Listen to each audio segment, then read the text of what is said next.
तो hello viewer, स्वागत है आपका आपके प्यारे से YouTube channel A to Z education अड्डा में। तो दोस्तों, जैसा कि आपका सीटेट जुलाई का एग्ज़ाम होने वाला है और उसके लिए हम लोग यहाँ पे सब्जेक्ट वाइज आपके लिए इंपॉर्टेंट क्वेश्चन पे बात कर रहे थे। और आज की इस वीडियो में हम आपकी हिंदी यानी हिंदी भाषा के 30 महत्वपूर्ण प्रश्नों पर चर्चा करने वाले हैं, जो कि आपका सीरीज़ 3 होने वाला है। ठीक है, बाकी सब्जेक्ट्स की वीडियो आपको नीचे डिस्क्रिप्शन में प्ले लिस्ट के साथ मिल जाएगी पूरी, वहाँ से जाके आप देख सकते हैं। बाकी आपको इसकी PDF डाउनलोड करनी है और बाकी सब्जेक्ट की भी PDF डाउनलोड करनी है तो नीचे डिस्क्रिप्शन में आपको मेरे टेलीग्राम चैनल का भी लिंक मिल जाएगा, वहाँ से जाके आप वो PDF भी डाउनलोड कर सकते हैं। ठीक है, तो वीडियो शुरू करने से पहले जो भी भाई लोग मेरे चैनल पर नए हैं वो प्लीज़ चैनल को सब्सक्राइब कर लें, ताकि उनको ऐसे आगे आने वाली वीडियो सब्जेक्ट वाइज उनको तुरंत से तुरंत मिल सके। ठीक है, तो चलिए वीडियो को हम लोग शुरू करते हैं। नीचे सबसे पहला क्वेश्चन को हम लोग देखते हैं। यहाँ पे पहला क्वेश्चन आपसे पूछ रहा है कि नई कविता पत्रिका का प्रकाशन कहाँ से आरंभ हुआ था। ठीक है, तो नई कविता पत्रिका का आरंभ जो हुआ था वो आपका हुआ था इलाहाबाद से, यानी ऑप्शन नंबर ए इसका करेक्ट आंसर होगा। ठीक है, नेक्स्ट क्वेश्चन आपका देखते हैं हम लोग। यहाँ पे नेक्स्ट क्वेश्चन पूछ रहा है कि आयोग वा कहा जाता है। ठीक है, तो आयोग वा किसको कहा जाता है, तो आयोग वा कहा जाता है विसर्ग को। ठीक है, ऑप्शन नंबर ए यानी इसका करेक्ट आंसर होगा, विसर्ग को आयोग वा कहा जाता है। ठीक है, नेक्स्ट क्वेश्चन देखते हैं आपका। क्वेश्चन नंबर 3 पूछ रहा है कि वाचक के समय पुस्तक की आंखों से दूरी होनी चाहिए। ठीक है, तो वाचक के समय पुस्तक की आंखों से कितनी दूरी होनी चाहिए, तो तकरीबन यहाँ पे 12 इंच की दूरी होनी चाहिए। कितना, 12 इंच, यानी ऑप्शन नंबर डी इसका करेक्ट आंसर होगा। ठीक है, नेक्स्ट क्वेश्चन देखते हैं आपका। क्वेश्चन नंबर 4 आपसे पूछ रहा है कि तोड़ने ही होंगे मठ और गठ सब। ठीक है, तोड़ने ही होंगे मठ और गठ सब किसकी पंक्ति है, तो ये किसकी पंक्ति है, तो ये आपका मुक्तिबोध की पंक्ति है। किसकी, मुक्तिबोध, यानी ऑप्शन नंबर डी इसका करेक्ट आंसर होगा। ठीक है, नेक्स्ट क्वेश्चन देखते हैं आपका।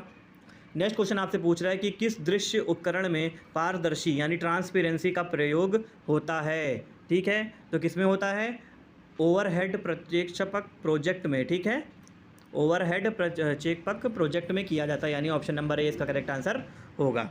नेक्स्ट क्वेश्चन देखते हैं हम लोग। क्वेश्चन नंबर 6 आपसे पूछ रहा है कि मौन पठन के विषय में धारणा है। ठीक है, तो मौन पठन के विषय में क्या धारणा है कि एकाग्रचित्त होकर पढ़ने का अभ्यास होता है। ठीक है, एकाग्रचित्त होकर पढ़ने का अभ्यास होता है, ऑप्शन नंबर 20 का करेक्ट आंसर होगा। नेक्स्ट क्वेश्चन देखते हैं। यहाँ पर क्वेश्चन नंबर 7 आपसे पूछ रहा है कि तदीय समाज की स्थापना किसने की थी, तो तदीय समाज की स्थापना किसने की थी, भारतेंदु हरिश्चंद्र ने की थी। किसने की थी, भारतेंदु हरिश्चंद्र, यानी ऑप्शन नंबर सी इसका करेक्ट आंसर होगा। ठीक है, अगला क्वेश्चन आपका देखते हैं। क्वेश्चन नंबर 8 आपसे पूछ रहा है कि तथैव शब्द का संधि विच्छेद है, तो तथैव शब्द का संधि विच्छेद क्या होगा, ऑप्शन नंबर डी तथा एवं एव, यानी ऑप्शन नंबर डी इसका करेक्ट आंसर हो जाएगा। ठीक है, क्वेश्चन नंबर 9 आपसे पूछ रहा है कि चरण कमल बंदो हरिराई उपयुक्त पंक्ति में अलंकार है, तो इस पंक्ति में क्या पूछ रहा है, आपसे पूछ रहा है कि इस पंक्ति में कौन सा अलंकार है, तो इस पंक्ति में जो अलंकार है वो आपका रूपक अलंकार है, जो कि आपको रूप को दर्शा रहा है। ठीक है, अगला क्वेश्चन देखते हैं हम लोग। क्वेश्चन नंबर 10 आपसे पूछ रहा है, 10वां क्वेश्चन कह रहा है कि मूक हुई बचाल पंगु चढ़े गिरिवर गहन जसु कृपा सु दयाल द्रवहु सकल कलिमान दहन। ठीक है, तो ये आपकी एक पंक्ति दी हुई है 2 लाइनों की। इस पंक्ति में आपको बताना है कि छंद कौन सा है। ठीक है, तो इस पंक्ति में जो छंद का उपयोग किया गया वो आपका किया गया है सोरठा। कौन सा छंद, ऑप्शन नंबर सी इसका करेक्ट आंसर होगा, सोरठा छंद का प्रयोग किया गया है। ठीक है, अगला क्वेश्चन देखते हैं आपका। क्वेश्चन नंबर 11 कह रहा है कि मधुलिका जयशंकर प्रसाद की किस कहानी की पात्र है, तो मधुलिका आपकी जयशंकर प्रसाद की कौन सी कहानी की पात्र है, आपको ये बताना है। तो इसका जो आंसर होगा वो आ जाएगा आपका ऑप्शन नंबर डी, यानी पुरस्कार, पुरस्कार कहानी की ये पात्रिका है। ठीक है, नेक्स्ट क्वेश्चन आपका देखते हैं। क्वेश्चन नंबर 12 पूछ रहा है कि आधे अधूरे नायक के रचनाकार हैं। ठीक है, आधे अधूरे नाटक के रचनाकार कौन है, आपसे ये पूछ रहा है, तो ऑप्शन नंबर सी यानी मोहन राकेश इस आधे अधूरे नाटक के रचनाकार हैं, ऑप्शन नंबर सी इसका करेक्ट आंसर होगा। नेक्स्ट क्वेश्चन देखते हैं आपको। क्वेश्चन नंबर 13 क्या कह रहा है, 13 पूछ रहा है कि वर्तनी की दृष्टि से निम्नलिखित में से शुद्ध शब्द है, तो इसमें से शुद्ध शब्द कौन सा है, ऑप्शन नंबर बी रचयिता। ठीक है, ऑप्शन नंबर बी इसका करेक्ट आंसर होगा। नेक्स्ट क्वेश्चन देखते हैं आपका। क्वेश्चन नंबर 14 कर्म कारक का चिन्ह है, तो कर्म कारक का चिन्ह क्या होता है, कर्म कारक चिन्ह होता है को, यानी ऑप्शन नंबर सी इसका करेक्ट आंसर होगा। ठीक है, नेक्स्ट क्वेश्चन आपसे पूछ रहा है कि बाजार से किस संज्ञा का बोध होता है, तो बाजार से आपका समूहवाचक संज्ञा का बोध होता है, यानी ऑप्शन नंबर बी इसका करेक्ट आंसर होगा। दोस्तों चलिए नेक्स्ट क्वेश्चन की ओर चलते हैं। नेक्स्ट क्वेश्चन आपसे पूछ रहा है कि निम्नलिखित में से कौन सा गुणवाचक विशेषता नहीं है। ठीक है, तो इसमें से जो गुणवाचक व्यवस्था नहीं है वो आपका हो जाएगा ऑप्शन नंबर बी, यानी अधिक आपका एक गुणवाचक विशेषता नहीं है। ठीक है, नेक्स्ट क्वेश्चन आपका क्वेश्चन नंबर 17 आपका पूछ रहा है कि मुख्य क्रिया के अर्थ को स्पष्ट करने वाली क्रिया होती है, तो ऐसी कौन सी क्रिया होती है, वो होती है आपकी सहायक क्रिया, यानी ऑप्शन नंबर ए इसका करेक्ट आंसर हो जाएगा।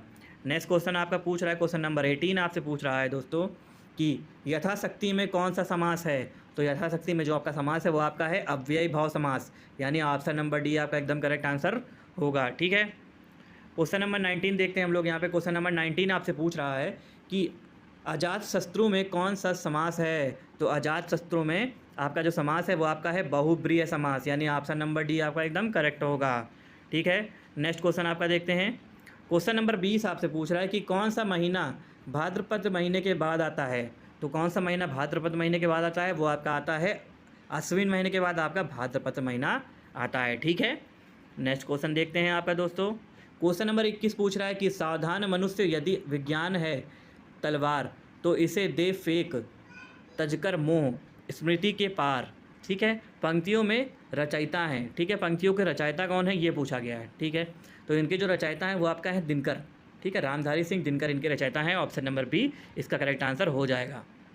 अगला क्वेश्चन देखते हैं हम लोग। क्वेश्चन नंबर 22 आपसे पूछ रहा है कि लघुर्मी से कौन सी संधि है। ठीक है, क्या पूछ रहा है, लघुर्मी में कौन सी संधि पाई जाती है, आपसे ये पूछ रहा है। ठीक है, तो इसमें जो संधि पाई जाती है वो आपकी पाई जाती है दीर्घ स्वर संधि, यानी ऑप्शन नंबर बी। ठीक है, ऑप्शन नंबर बी का करेक्ट आंसर हो जाएगा, दीर्घ स्वर संधि पाई जाती है। ठीक है, अगला क्वेश्चन देखते हैं। आपका क्वेश्चन नंबर 23 आपसे पूछ रहा है कि कपूर शब्द है।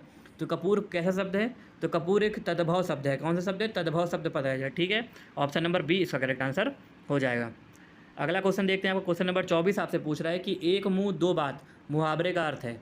एक मुंह दो बात मुहावरे का अर्थ पूछ रहा है, तो इसका आंसर हो जाएगा, वो हो जाएगा अपनी बात से पलट जाना।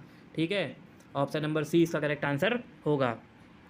अगला क्वेश्चन देखते हैं। आपको क्वेश्चन नंबर 25 आपसे पूछ रहा है कि प्रत्येक चरण में 16 मात्रा वाला 4 चरणों का सममात्रिक छंद है। ठीक है, क्या पूछ रहा है, सममात्रिक छंद। ठीक है, तो आपका जो आंसर हो जाएगा वो हो जाएगा आपका चौपाई। ठीक है, यानी ऑप्शन नंबर डी इसका करेक्ट आंसर होगा। अगला क्वेश्चन देखते हैं। आपका क्वेश्चन नंबर 26 आपसे कह रहा है कि अधूरों में राग अमंद पिए अलंकों में मरयज बंद किए तू अब तक सोई है आली आँखों में भरे विहाग री। ठीक है, तो पंक्ति में कौन सा रस है ये पूछा जा रहा है। इस पंक्ति में आपका कौन सा रस प्रयोग किया गया है, आपसे ये पूछा जा रहा है। तो इसमें जो आपका रस प्रयोग किया गया है वो आपका श्रृंगार रस प्रयोग किया गया है। ऑप्शन नंबर सी इसका करेक्ट आंसर हो जाएगा। ठीक है, अगला क्वेश्चन देखते हैं हम। क्वेश्चन नंबर 27 आपसे पूछ रहा है कि अंधा कुआं नाटक के लेखक कौन हैं। तो अंधा कुआं नाटक के लेखक आपके लक्ष्मी नारायण लाल हैं। कौन है, लक्ष्मी नारायण लाल हैं इस अंधा कुआं के रचयिता, यानी नाटक के लेखक। ऑप्शन नंबर डी इसका करेक्ट आंसर हो जाएगा। अगला क्वेश्चन आप देख लेते हैं। क्वेश्चन नंबर 28 आपसे पूछ रहा है कि अजय शब्द को सुवाचक स्त्रीवाचक बनाने के लिए किस प्रत्यय का प्रयोग किया जाएगा। तो इस शब्द को स्त्रीवाचक बनाने के लिए आपका शब्द जो प्रयोग किया जाएगा वो किया जाएगा आपका ऑप्शन नंबर सी, यानी आ। ठीक है, इस शब्द का प्रयोग करके आप इस शब्द को स्त्रीवाचक बना सकते हैं। ठीक, अगला क्वेश्चन देखते हैं आज का हमारा 29 क्वेश्चन। प्रथम तारस्पक का प्रकाशन वर्ष बताइए। ठीक है, प्रथम तारस्पक का प्रकाशन वर्ष बताना है। ठीक है, तो इसका जो प्रकाशन वर्ष है वो आपका हो जाएगा 1943, यानी 1943। ऑप्शन नंबर ए इसका करेक्ट आंसर होगा। ठीक है दोस्तों, अगला क्वेश्चन और आज का हमारा लास्ट क्वेश्चन देखते हैं दोस्तों। क्वेश्चन नंबर 30 की उल्का सी रानी दिशा दीप्त करती थी पंक्ति में कौन सा अलंकार है, आपसे ये पूछा जा रहा है।